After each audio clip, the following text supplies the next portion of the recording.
दोस्तों, आज की कहानी है एक से भले दो। किसी गांव में एक ब्राह्मण रहता था। एक बार किसी कार्यवश ब्राह्मण को किसी दूसरे गांव जाना था। उसकी माँ ने उससे कहा कि किसी को साथ ले ले, क्योंकि रास्ता जंगल का था। ब्राह्मण ने कहा, माँ तुम डरो मत, मैं अकेला ही चला जाऊंगा, क्योंकि कोई साथी मिला नहीं है। माँ ने उसका यह निश्चय जानकर कि वह अकेले ही जा रहा है, पास की एक नदी में माँ एक केकड़ा पकड़कर ले आई और बेटे को देते हुए बोली कि बेटा, अगर तुम्हारा वहाँ जाना आवश्यक ही है तो इस केकड़े को ही साथ लेकर चलो ना। एक से भले दो, यह तुम्हारा सहायक सिद्ध होगा। पहले तो ब्राह्मण को केकड़ा साथ ले जाना अच्छा नहीं लगा।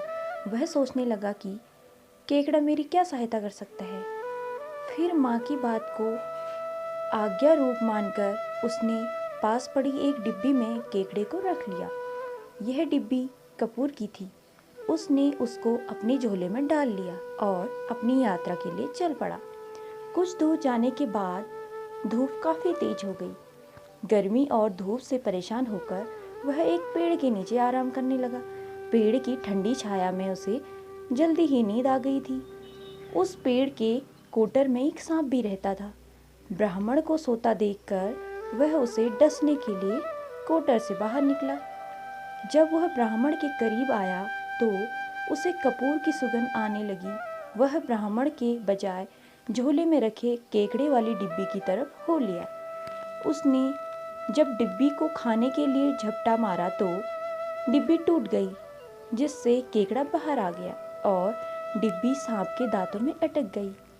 केकड़े ने उसकी गर्दन पकड़ ली, अपने तेज नाखूनों से उसे कस लिया। सांप वहीं पर ढेर हो गया।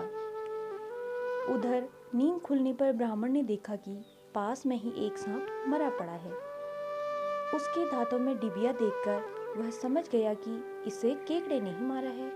वह सोचने लगा कि माँ की आज्ञा मान लेने के कारण आज मेरे प्राणों की रक्षा हो गई, नहीं तो यह सांप मुझे जिंदा नहीं छोड़ता।